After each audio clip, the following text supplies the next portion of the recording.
बिछी है निशानियां इनकी, ज़माना याद रखेगा कहानियां इनकी।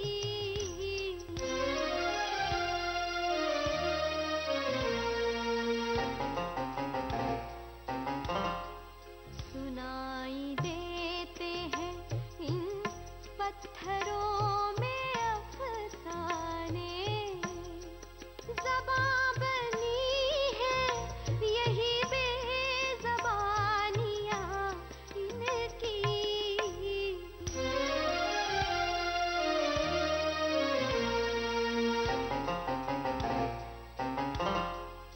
बनेंगी कल ये नई मंजिलों की ज़ीनत भी, अभी तो राह में है कामरानियां इनकी। कदम कदम पे बिछी है निशानियां इनकी, कदम कदम पे बिछी है निशानियां इनकी। मुझे यकीन है कि लड़के वाले राजी हैं और उन्हें हमारी बेटी बहुत पसंद है। कि ये लोग अपने ही तौर से मेरे बारे में कुछ भी सोच रहे हैं। शादी ब्याह का मामला है, आखिर मेरी जिंदगी का सवाल है, और इसके लिए लड़की की राय कुछ अहमियत नहीं रखती। घर वालों ने लड़का भी पसंद कर लिया है। अब ये बात मेरी समझ से बाहर है कि मेरा क्या होगा और अहमद का क्या होगा। तो फिर क्या कहा लड़के वालों ने? क्या बोले ये मेरे को तो नहीं मालूम, मगर वो जीनत बीबी को बहुत पसंद करे। आज से हर शाम मैं 6 और 7 के बीच कुतुबशाही गुंबदों के सबसे बाहर वाली गुंबद के करीब जीनत का इंतजार करूंगा। वो जब भी चाहे मुझसे आकर वहां मिल सकती है। जी अच्छा। वो मुझे मिले और बोले, फजलू चाचा मुझे एक बार जीनत से मिला दो। चाचा, उन्होंने और क्या कहा? और तो कुछ नहीं कहा। हाँ ये जरूर कहा कि मिलना बहुत ही जरूरी है।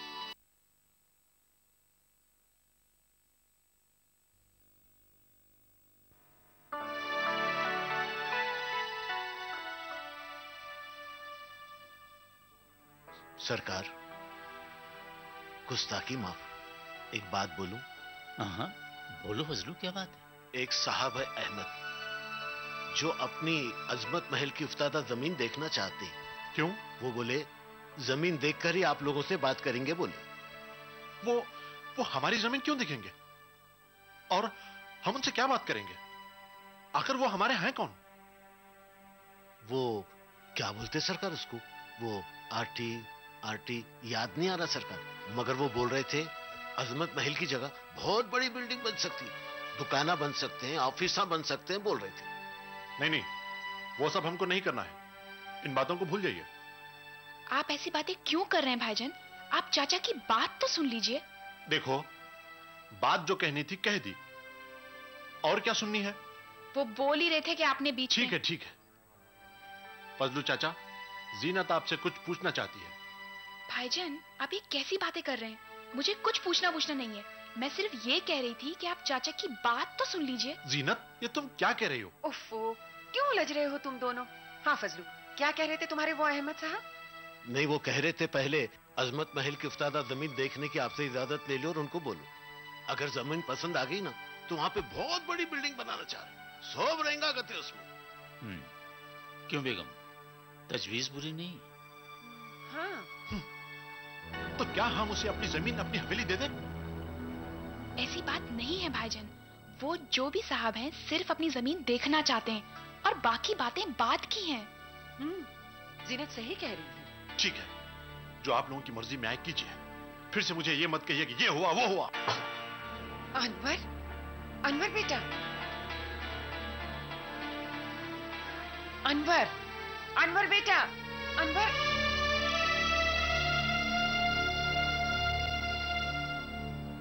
अनवर। जी अम्मी। ये तूने क्या हरकत की? खाना छोड़कर यहाँ आ गया? तो फिर क्या करता? अजमत महल की नीलामी के किस्से सुनता। बेटा तू ये क्यों सोच रहा है? हालात ऐसा सोचने पर मजबूर कर रहे हैं अम्मी। हालात चाहे कितने भी बुरे हों, इंसान को ठंडे दिल और दिमाग से सोचना चाहिए। अरे आपस में सर जोड़कर बैठेंगे तभी तो हल निकलेगा ना। हम अजमत महल की नीलामी की बात नहीं कर रहे थे, हम बात कर रहे थे उसकी तरक्की और तब्दीली की। क्या तरक्कियां और क्या तब्दीलियां, मेरी तो कुछ समझ में नहीं आ रहा है। ऐसा लग रहा है जैसे जिंदगी ठहर गई है, सारे मुकद्दमे रुके पड़े हैं। एक मुकद्दमा तो हम जीत कर भी हारे हुए हैं, वो जमीन अभी तक हमारे कब्जे में नहीं आई है। अकेला तू ही नहीं है, हम सबकी जिंदगी की नाव हिचकोले ले रही है। लगता है अब डूबे कि तब डूबे। अरे तेरे अब्बू तो सोच सोच कर बीमार पड़ गए हैं और उन्हें समझाते समझाते मेरी हालत बैठ गई है। उफ, हमारे गुजर बसर का जरिया वो भी सिमटता जा रहा है। जीनत की शादी करनी है, पता नहीं कैसे करेंगे। घर में बहू आएगी, छोटे छोटे कर्जे बोझ बन रहे हैं। अरे ये तो हमारे पुराने नौकर हैं जो हवेली में टिके हुए हैं, नए होते तो न जाने कब हमें छोड़ के चले जाते। अगर इन हालात और परेशानी में कोई रास्ता नजर आ रहा है तो हमें उस पर गौर करना चाहिए। बेटा बेटा मैं तो कहती हूँ तू उस आदमी से मिल ले, इसमें कोई हर्ज नहीं। अम्मी, आप दिन भर घर में बैठी रहती, आजकल बाहर जो कुछ हो रहा है उसका आपको इल्म नहीं है। आजकल जमीन जायदाद के मामले में बड़े धोखे हो रहे हैं। अनवर बेटा, ठीक है, अगर सीधा साधा मामला भी हो तो बिल्डर 50% से ज्यादा अपनी पार्टनरशिप मांगता है। इससे हमारा रहा सहा असासा भी खत्म हो जाएगा अम्मी। अरे बेटा ऐसे कैसे खत्म हो जाएगा? देख, तू उस शख्स से मिले बगैर जो भी कह रहा है ना, अपनी जगह भले ही ठीक हो, पर एक बार तू उससे मिलकर बात तो कर ले और फिर उस बातचीत की रोशनी में हम फैसला करेंगे। इतनी जल्दी हम अपनी जायदाद को लुटा थोड़ी ही देंगे बेटा। ठीक है अम्मी, मैं कल ही उससे वक्त लेकर अपनी उफ्तादा जमीन दिखाऊंगा। अगर उसके प्लान में दम है तो बात को आगे बढ़ाऊंगा, वरना बात को खत्म कर दूंगा। खुदा तुझे खुश रखे बेटा।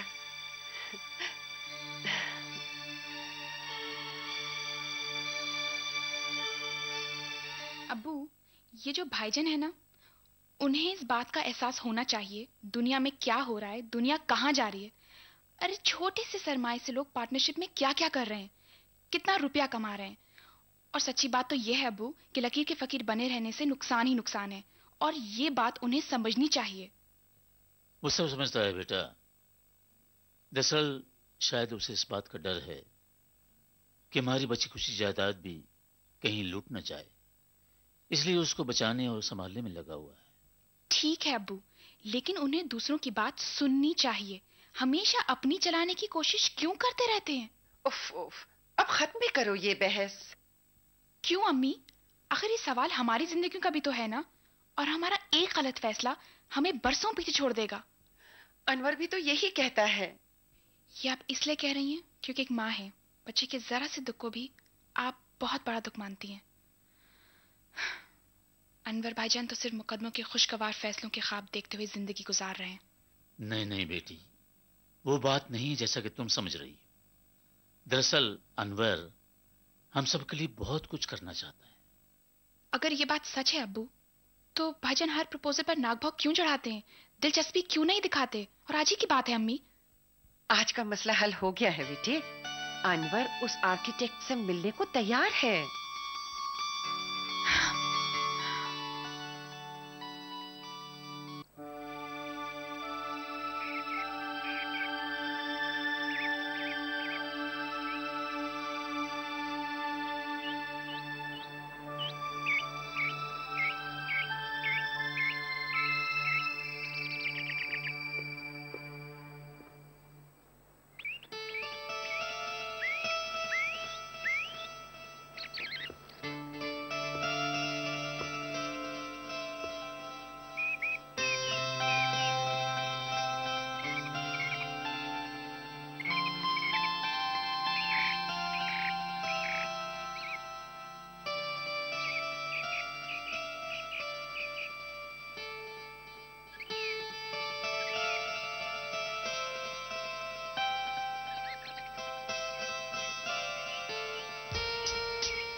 से ही शान, मिट्टी से ही पहचान।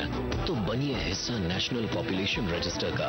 कैंप्स शुरू हो चुके हैं। राष्ट्रीय जनसंख्या रजिस्टर, मेरी पहचान, मेरा अभिमान।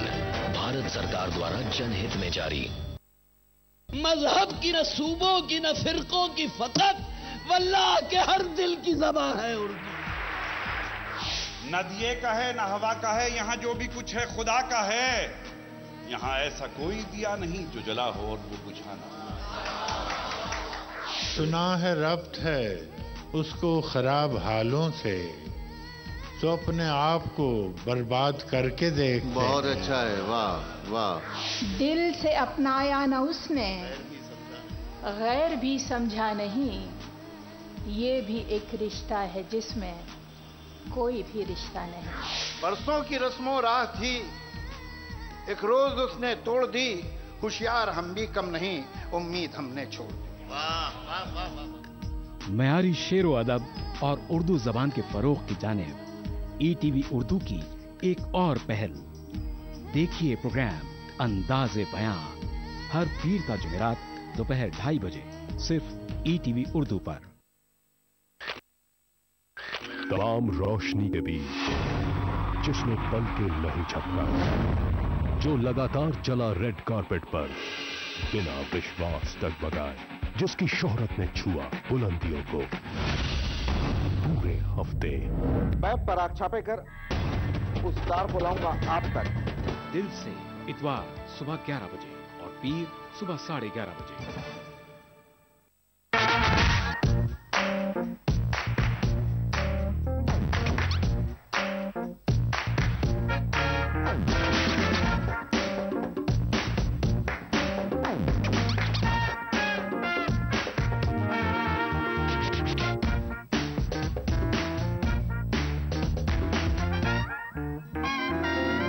चटपटे और लजीज पकवानों का जायका अक्से रसोई, पीर का जुमा दोपहर 1:30 बजे सिर्फ ETV उर्दू पर।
अस्सलाम वालेकुम।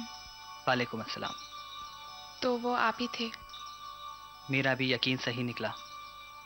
बड़ी मुद्दतों बाद ये दिन ये घड़ी आई है। इस दिन के लिए मैंने कितने दिन गुजारे हैं। खुशी भरे इस दिन का हमें शुक्रगुजार होना चाहिए। उसके साथ ही साथ हमें फजू चाचा का भी शुक्रिया अदा करना चाहिए। उन्होंने बड़ी होशियारी से हमें मिलाने का सारा इंतजाम किया है। आप ठीक कहती हैं। अगर फजू चाचा नहीं होते तो हम कभी ना मिल पाते। शायद ऐसा ही होता। मुझे खुशी है कि आप लोग हैदराबाद आ गए। मुझे भी खुशी है और अम्मी जान भी बहुत खुश हैं। पुप्पी जान कैसी हैं? अच्छी हैं। आपको और अजमत महल वालों को बहुत याद करती हैं। लेकिन अजमत महल नहीं आना चाहती ना? जीनत, अजमत महल के दरवाजे हम पर बरसों पहले बंद हो चुके हैं। वजह ना तो तुम जानती हो और ना मैं। हाँ, लेकिन मैंने फजलू चाचा से जरूर कहा था कि अनवर भाई और मामू जान को मना लें कि अजमत महल की उफ्तार जमीन पर एक कॉम्प्लेक्स बना लें और इस तरह मुझे खिदमत का मौका दें। ये बहुत अच्छा किया आपने। आपकी कामयाबी के लिए मैं भी कोशिश करूंगी। एक बात पूछूं आपसे? जी। क्या आप कभी मुझे याद किया करते थे? नहीं। क्या आप कभी मुझे याद नहीं किया करते थे? बिल्कुल नहीं। वो बचपन की सारी यादें आप भूल गए। आपको याद है हम किस तरह लड़ते थे, फिर मिल जाते थे, एक साथ पढ़ते थे। वही तो मैं आपसे कहना चाहता हूँ कि मैं अपने बचपन को बिल्कुल नहीं भूला हूँ। हर वक्त, हर लम्हा, हर घड़ी आपकी भोली भाली सूरत मेरे नजरों के सामने रहती थी। और मैं तसव्वुर से कभी सोचता था कि जब आप छोटी थी तो कैसी थी और बड़ी होने के बाद कैसी हो जाएंगी। इसका मतलब है मुझे वही तो मैं आपसे कह रहा हूँ कि अपने बचपने को भूला ही नहीं हूँ। याद करने का सवाल ही नहीं उठता है। इधर मेरा भी कुछ ऐसा ही हाल था। जब हम दूर थे तो उस बात की बात ही कुछ अलग थी, लेकिन जब एक ही शहर में है तो बेकरारी और बेचैनी और भी बढ़ गई है। परसों बाद हमारी मुलाकात की प्यास बुझी है। अब आगे के लिए क्या करना है, कैसे मिलना है, ये सोचते हैं। बहुत एहतियात से मिलना होगा। डरने की कोई बात नहीं। अगर आज खुल भी जाए तो हमें डट के सामना करना होगा। अहमद, जिस बात का मुझे यकीन था, आज वही बात आपकी जुबान से सुन रही हूँ। मुझे यकीन है कि हमारे बुजुर्गों के इख्तिलाफात एक दिन दूर हो जाएंगे। अच्छा, मुझे इजाजत दीजिए। जाना तो नहीं चाहती, लेकिन घर की कुछ पाबंदियां ऐसी हैं कि जाना पड़ेगा। अच्छा हाँ, भाईजान को फोन करना मत भूलिएगा। ठीक है? ठीक है। खुदा हाफिज। खुदा हाफिज।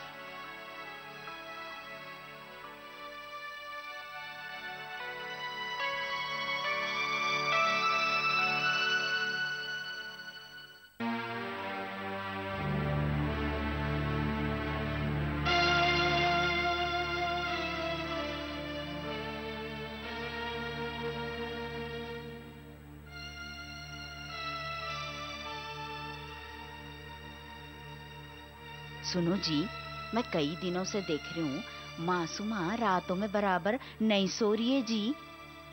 चमक चमक के उठ जा रही है, करवटा ले रही है, सुबह उठ के काम पे चुपचाप चले जा रही है। अजी, क्या उसको साया वाया तो नहीं हो गया? आप बोले तो मुर्शद कने आमिल करने ले जाती हूँ ना जी उसको। ये सब तुम्हारी गलतफहमी है। कुछ नहीं हुआ उसको, सोने दो। क्या जी ऐसा बोल रहे हैं? फिर क्या बोल? तुम औरतां कोई भी बात नहीं रही ना, बात निकालने में माहिर रहते। सोच सोच कर खुद परेशान होते और दूसरों को भी परेशान करते। कुछ नहीं हुआ मासूमा। वो देखो कैसे चैन से सो रही है।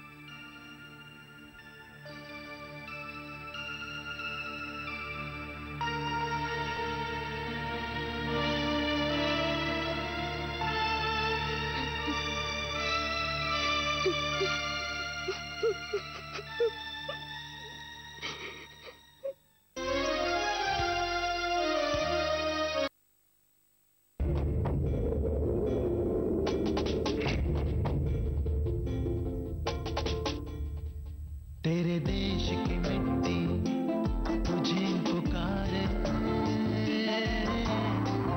भारत का वासी है तू, बात ये गर्व से बतला रे।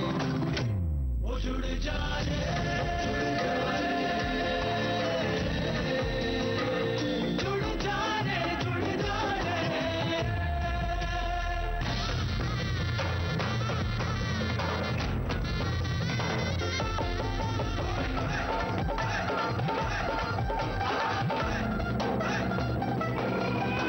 मिट्टी से ही शान, मिट्टी से ही पहचान, तो बनिए हिस्सा नेशनल पॉपुलेशन रजिस्टर का। कैंप्स शुरू हो चुके हैं। राष्ट्रीय जनसंख्या रजिस्टर, मेरी पहचान, मेरा अभिमान, भारत सरकार द्वारा जनहित में जारी। बीबीसी, दुनिया को है जिस पे भरोसा। हमारा टीवी प्रोग्राम ग्लोबल इंडिया जोड़ेगा आपको पूरी दुनिया से आपकी अपनी भाषा में। ईटीवी के दर्शकों के लिए बीबीसी के मजे हुए रिपोर्टर डालेंगे खबरों में जान। ग्लोब के हर सिरे से लाएंगे जिंदगी का सच। टीवी स्क्रीन पर उभरेगी हर रोज बनते बदलते भारत की पूरी तस्वीर। आपके जीवन से जुड़े संसार भर के समाचार, राजनीति से टेक्नोलॉजी तक। मैं रूपा झा लेकर आऊंगी ग्लोबल इंडिया ईटीवी पर। थायराइड एक छोटी सी ग्लैंड होती है, मगर अगर इससे हार्मोन्स ठीक तरह से सेक्रेट नहीं होते तो इसे हार्मोनल इम्बैलेंस कहा जाता है। थायराइड और इनफर्टिलिटी के बारे में हम बातचीत करेंगे इस जुम्मे प्रोग्राम आदाब डॉक्टर में। थायराइड डिसऑर्डर डायरेक्टली या इनडायरेक्टली प्रेगनेंसी पे असर करता है और इसका इलाज मुमकिन है, वो भी होम्योपैथिक ट्रीटमेंट के जरिए से। डायल कीजिए 040-233-13820 और 233-13380। आदाब डॉक्टर इस जुमा शाम 5 बजे सिर्फ ईटीवी उर्दू पर।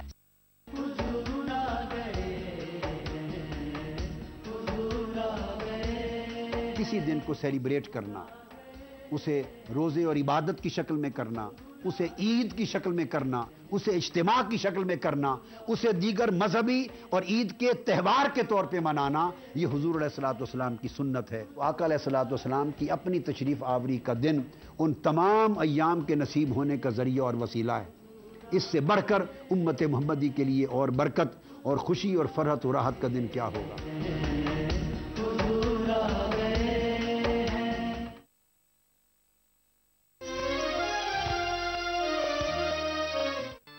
अच्छा हाँ, भाईजान को फोन करना मत भूलिएगा।